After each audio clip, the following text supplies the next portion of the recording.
What's going on, everyone? Welcome back to another Apocalypse Rising 2 video. A long-awaited update has arrived in Apocalypse Rising 2 with a holiday theme event along with it. Today I'm going to showcase the new features in this update along with the event content. So let's start off by looking at the patch notes. So the first thing we got here is the holiday event. And it's going to be lasting till January 10th, 2022. Snow has been added to the map, and Santa's workshop has appeared inside of the volcano. And you can also find a sleigh crash on various locations across the map. A snow variant of the ghillie suit can be found at sleigh crashes and at Santa's workshop. There's infected elves and Santa mini bosses. Santa and elf outfits can be found at sleigh crashes and at Santa's workshop. And mysterious snowmen have appeared in various locations across the map. So I'm sure the first thing you'll notice in game is that the map got a complete makeover with the snow. As you can see, the ground is completely covered in snow, and all the trees and foliage around the map have been turned like white. The map also has some new lighting with it. But yeah, I just really like the look of it. It's a nice change of scenery rather than looking at green grass all day. Now you get to see the map covered in snow. Alright, so here we are in game, actually taking a look at the Santa's workshop located right inside of the volcano. So yeah, it's just a pretty cool Christmas themed little place on the map with a bunch of little presents and gift boxes that you can open up with a bunch of all kinds of random loot. From what I could tell, the place has really good loot, but it's also going to be a major hotspot while the event's going on. If you haven't played yet, I highly recommend hopping on and checking it out. It's lots of fun. Besides that, let's move on to the next thing. So here we have one of the Santa sleigh crashes found on the map. These randomly appear. And as you can see, they have one of the mini bosses that I mentioned earlier in the patch notes. If you're the first person to find one of these, then you're pretty much guaranteed some pretty sick loot. For example, here this one spawned with a Thompson, some NATO ammo, some canned ham, some more ammo. In this box, something could spawn in there. And of course, the little elf mini boss. When you kill it, you drop nothing. Yeah, usually they're a little better than this. Oh, there's also a military flashlight right here. Yeah, usually they're a little better than this, but this time I guess I got pretty unlucky. But yeah, here's just what one of them looks like. Alright, when it comes to the holiday cosmetics, there are 12 new ones. The first 4 are part of the Santa outfit. As you can see, there's the hat, the shirt, the pants, and the belt. Next is the elf outfit, which also comes with a hat, a shirt, pants, and a belt. There's also the carrot nose that you could find. This one's pretty self-explanatory, it's just a carrot nose. And probably everyone's favorite here is the snow ghillie. There's not much to say about this one. I mean, it's just sick. It's a white ghillie suit, and it just looks amazing. So yeah, that about wraps it up for the holiday content. So let's move on to the rest of the update's new content. So yeah, next up we have random events. Added helicopter crash sites that will randomly appear at set locations in the game. They're a very good source of special forces and military loot, and they may spawn with boss or mini boss infected that have unique loot drops. So previously in Apocalypse Rising 2, helicopter crashes were not random, and you could always find them at the same spot on the map every single time you would play. However, with this update, that has changed, and now they could randomly spawn with guaranteed loot in various locations on the map. So the first thing you're going to be able to tell if you find a heli crash is you're going to see the smoke coming up in the air. And as long as you're the first person to find these crashes, then you're pretty much guaranteed some kind of loot. Here's one of the mini bosses, or just regular zombies, I'm not sure honestly. But yeah, looking around, there's definitely some good loot to be found. There's a military helmet, special forces backpack, and if you come inside, looks like there's a foul on the floor. More loot to be searched in here. But yeah, if you're lucky enough to be the first one to find a helicopter crash on the map, then it's safe to say that you're going to be leaving the helicopter crash with some pretty good loot. Hopefully these helicopter crashes just give you a little more reason to, you know, roam around the map and do some more exploring rather than just sitting in one spot. But moving on from that, we have game menu. Implemented new inventory UI and layout for equipped items. Added hover text for information in the character creator. Simple descriptions for most items in the game. Utility container as an equip slot for certain utility items. Visual representation of your character when in the inventory. And a bunch of other stuff. So yeah, one of the most noticeable changes is going to be this new inventory. And taking a look at it, it's pretty sick, I'm not going to lie. Obviously, the whole focus is your character in the middle, and you kind of got a live action view of him. For example, if I take my gun out right now, then you're also going to see him with his gun out. And if I reload, you're also going to see him reload. You could, if you hold right click, you could like move him around and get a whole like 360 view of him. Like even for example, I pick this foul up over here, load it up. You can see him do it in the inventory. Down here is where you have your equipped weapons, your primary, your secondary, your melee weapon, and then here is your brand new utility slot. So yeah, previously if you had a utility like a flashlight, if you wanted to use them, then it would take up space in your inventory. But now with this little utility slot, you could just take it, drag it in there. You're going to be able to use it how you want without it taking up any room in your inventory at all. So further iterating on the utilities, recategorized all flashlights to be utility items, as I just shown you. Added binoculars and military rangefinder. The binoculars can be used to identify player usernames and infected. And the rangefinder measures distance and studs. 4 types of deployable light utility items, chem lights and a road flare. And this just explains that the new utilities can be stored in the utility slot in your inventory. So here we have the new binoculars and the rangefinder. So let's go ahead and add them to our utility slots in our inventory. If you drag them to the hotbar so we could use them. First off, we have the binoculars. I mean, pretty self-explanatory.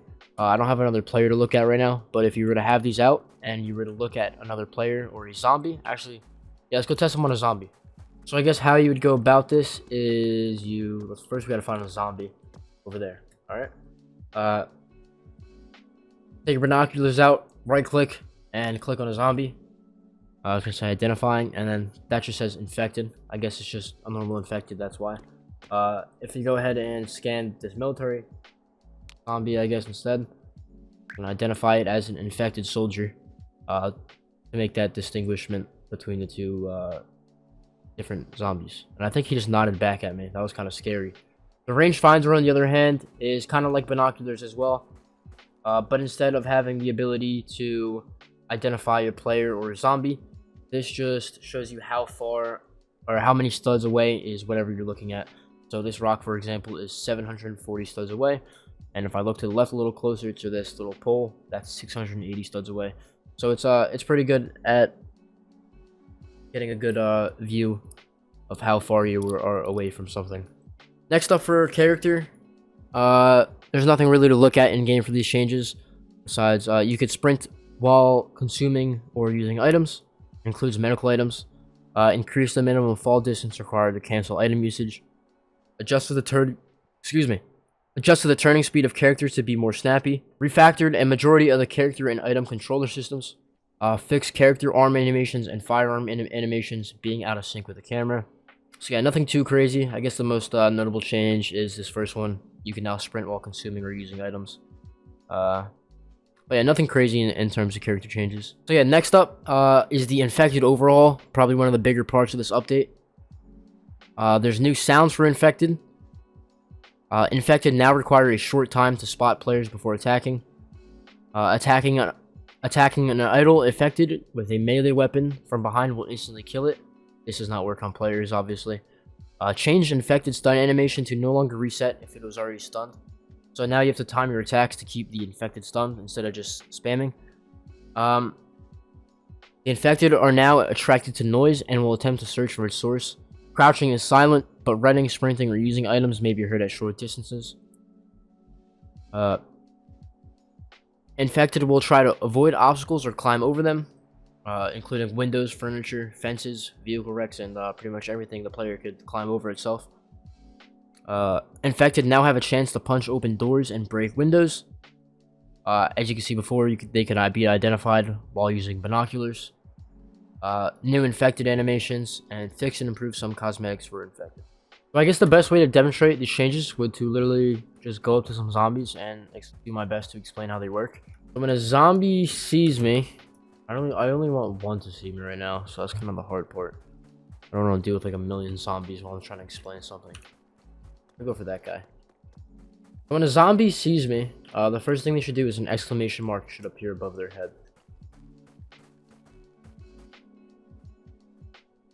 See, this one just saw me, and you saw the exclamation point, and now he got attracted to me.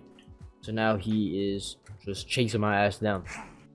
Killing them, pretty much the same. I guess the only change in killing them would be the change with how they get stunned. But besides that, killing them is pretty much the same. Alright, let's just get a bunch of zombies on me now and try to run away from them like I used to be able to. I'm gonna break this window down. He's climbing through. I'm gonna try to close the door on him. I'm dying of thirst. Pick this water bottle up. It seems like they're not breaking this door down, but they chased me down pretty far. I'm gonna break this door again. Hopefully they'll get through, and yeah, they're just coming. They'll climb over anything. Breaking stuff and trying to get on top of things won't really stop the infected for now. I guess you could try to close doors on them still, if that'll work, but maybe it won't. I don't know. Like the patch note said, these infected are attracted to noise. So theoretically, I should be able to sneak up on this zombie right here, as long as he doesn't see me. And if I stab him from behind, he dies instantly, which is a pretty interesting feature for promoting like stealth gameplay when dealing with these zombies. So yeah, you can already see how different infected are already. They're a lot more challenging, for sure. I've definitely seen some players complaining already. My advice is this. This is how zombies are going to be for the rest of Apocalypse Rising 2, most likely. They're not going to change that much. I mean, like, if anything, they're just going to get even smarter. The best advice I could give is stop treating them like the old zombies.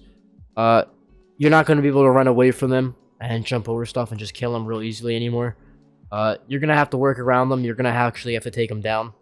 Like I just showed you, if you sneak around the zombie, stab him in the back, takes one shot with a melee. Real easy. But, yeah, if you don't treat them as a threat, and, you know, you actually try to work around them and deal with them, then they're not going to be that bad. But if you try to ignore them, they're going to start to mess you over. They're gonna mess you up. You're going to get screwed over by them. So next up, we have Unique Infected.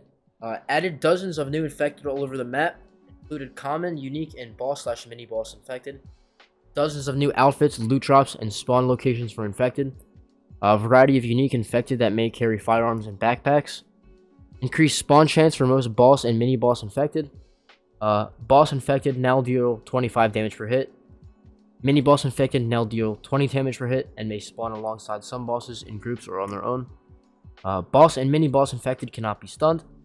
And changed all boss and mini boss infected to no longer stun players.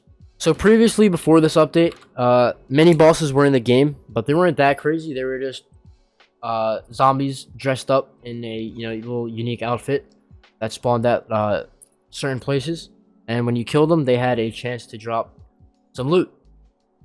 For example, there was the Spetsnaz zombie in the bunkers.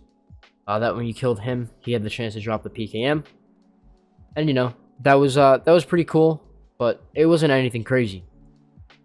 Now, there's unique infected everywhere, and you can actually see the loot on them and if they're gonna drop it or not. So if I come to the middle over here, there should be a zombie around here. Yeah, here he is. As you can see, this zombie right here, he's got the gun on his back. Whether he's a mini boss or not, I'm not sure. But when I kill him, as you can see, he drops his M16A2 that he had on his back. You can pick it up and loot it. It's a feature got expanded upon. And around the map, like the patch note said, you'll be able to find various different kinds of these zombies. Ranging from like the Plague Doctor zombie to the Spetsnaz zombie. And a whole bunch of different zombies you could find and kill them. And they'll drop a bunch of unique loot. And it's cool to see this expanded on a little bit. And maybe in the future, they'll get even crazier, but who knows. Alright, next up, we have Firearms and Ammo. Added gunmetal and vibrant firearms skin packs. The AKM AK-47 drum magazine has returned, and it's an uncommon loot drop from the infected Spetsnaz boss zombie. So yeah, you go find that Spetsnaz boss, you kill him, you get yourself a little AK drum back. That's pretty cool. You know, that just shows the potential of what boss zombies have for this game in the future. Added a limited number of individual rare ammo spawns to the existing rare firearm spawn locations. So now where you could go find a rare firearm, sometimes you could find ammo there without the gun actually spawning. So if you're just running, if you have like a PKM or an RNJK and you're running low on ammo, you could head to where that gun's supposed to spawn, and I guess sometimes you'll find some ammo there instead of finding the actual gun all over again. Increase the range at which gunshots could be heard from. Rebalance the fades and effects for distant gunshot sounds. Changed all firearm effective range stats and damage fall-off distances. Firearms now deal a set minimum amount of damage if the target is beyond the fall-off distance. So yeah, basically, before, if a guy was far away, your damage on your gun would keep going down, like the more farther he got at. But now that damage is going to cap out at a certain number. So there's no way you're going to be dealing like 0 damage from really far away range. It's always going to do a set minimum amount of damage. That makes sense. Windows now break and allow bullets to pass through them on the same shot. Reworked how firearms shoot to be more time accurate, whatever that means. Optimized tracers and bullet impacts to be more performant. Reduced bullet drop for L96A1, PSG, and Mosin. Increased spawn rates for most firearms, attachments, and individual ammo items. Reduce the amount of ammo most firearms spawn with to compensate for the increased spawn rate. Rebalance the amount of ammo that boxes and magazines spawn with depending on caliber/type. Slightly increased recoil for M60 machine gun and M14 battle rifle. And slightly adjusted the rate of fire for some firearms. Melee weapons. Implemented new weapon swing sounds. Added multi-hits and stun affected to stats. Adjusted damage swing speed for all melee weapons. Change ability to stun infected, stun duration, and ability to hit multiple targets for some melee weapons. Melee weapons can now damage vehicles. Melee weapons will now cause players and infected to visually flinch when they're hit. Cosmetics and clothing. Added business casual and business suit outfits with multiple color variants. There's a new ghillie suit that spawns at helicopter crash sites. Removed old ghillie suit as a possible loot drop, but any player who unlocked at least one of the outfit pieces will have all 3 pieces unlocked. The old ghillie suit has effectively become an alpha tester only outfit for those who found at least one piece. Alright, I'm going to try my best to explain this. So, here's the old ghillie suit. If you had at least one of these pieces for the old ghillie suit, you now have all 3 of these pieces unlocked. Okay? However, if you didn't have any of these pieces, you can no longer find this ghillie suit. Now, the only ghillie suit you could find is this brand new ghillie suit that looks a whole lot better anyways. So it's not that big of a deal, because this thing just looks so much cooler anyways. The old ghillie suit has just effectively become like a flex. So if you have this thing, you're just like you're an OG player, I guess, for when the game goes free eventually. Or I guess now, because now it's impossible to get this thing. And it's still in the game. You could still wear it. You could still equip it in your character creator. You could still get the new ghillie suit and wear this one as well. But now you have both options. Just know that you can no longer find this old one. And yeah. There's also some new backpacks, like this heavy rucksack here, that comes in multiple colors. It's got 56 capacity. That's another change. Backpacks. The maximum capacity for the biggest backpacks has gone from 48 to 56 on some backpacks. Alright, 56 is the new maximum bag. Get the zombie out of here, hold on. So yeah, that's the heavy rucksack for you. There's also this white drawstring bag that has like no space, and it's this little small thing that's clipping with the ghillie suit. Let me take it off. Yeah. Little backpack. Pretty small and useless, but it's a cool backpack. But I think that about does it for the update. If you guys have been playing the update, let me know how you have been enjoying it. How many of the new holiday event cosmetics you've unlocked so far, and what you think of the holiday event as well. I'd expect some gameplay coming soon of this new update. But besides that, if you enjoy the video, leave a like and subscribe if you haven't already. And thanks for watching. Peace out.